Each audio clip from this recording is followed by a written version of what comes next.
महाराष्ट्राच्या राजकारणात सध्या एकामागून एक धक्के बसत असतानाच आता काँग्रेसच्या बालेकिल्ल्याला मोठं खिंडार पडणार आहे.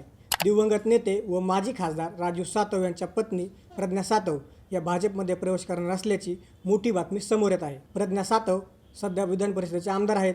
या बातमीनं राजकीय वर्तुळात मोठी खळबळ उडाली आहे. या संभाव्य पक्ष प्रवेशामुळं हिंगोलीसह संपूर्ण मराठवाड्याचं राजकारण नेमकं कसं बदलणार आहे, भाजपनं काँग्रेसला खिंडार कसं पाडलं आहे, हे सर्व आपण सविस्तरपणे जाणून घेऊया. राज्यातील राजकारण दररोज एका नवीन वळणावर येऊन ठेपलं आहे. त्यातच आता प्रज्ञा सातव यांचा भाजप प्रवेश निश्चित झाल्याच्या बातम्यांनी जोर धरला आहे. प्रज्ञा सातव या दिवंगत राजू सातव यांच्या पत्नी आहेत. राजू सातव हे काँग्रेसचे अत्यंत विश्वासू आणि राहुल गांधी यांच्या निकटवर्तीयांपैकी एक मानले होते. तसेच राजू सातव अत्यंत जमिनीशी जोडलेले नेते होते.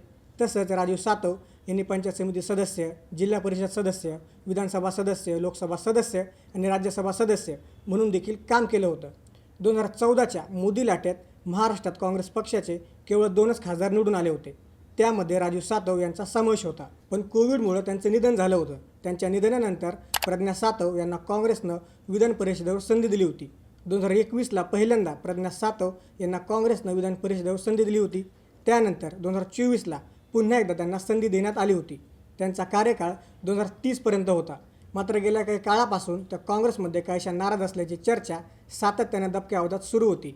आता ही नाराजी थेट पक्षप्रवेशापर्यंत पोहोचल्याचं दिसून येत असून भाजपनं काँग्रेसच्या एका महत्त्वाच्या घराण्याला आपल्याकडे खेचण्यात यश मिळवलं आहे.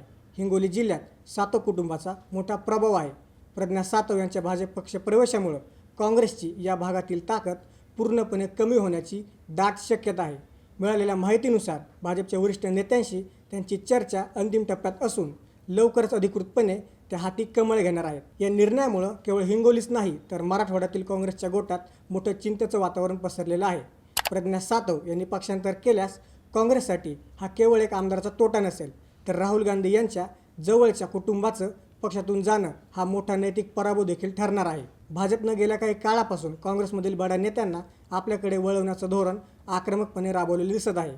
त्यातच आता प्रज्ञा सातव यांची भर पडत असल्यानं आगामी निवडणुकांमध्ये भाजपची ताकद वाढणार हे निश्चित आहे. प्रज्ञा सातव यांच्या निर्णयामागे नेमकी काय कारणं आहेत आणि काँग्रेस नेतृत्वानं त्यांना थांबवण्याचे प्रयत्न का केले नाहीत, यावरही आता प्रश्न उपस्थित केले जात आहेत.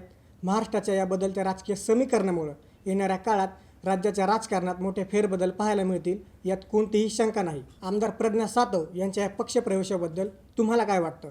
काँग्रेस एकनिष्ठ असणाऱ्या प्रज्ञा सातव भाजपात का जात असतील?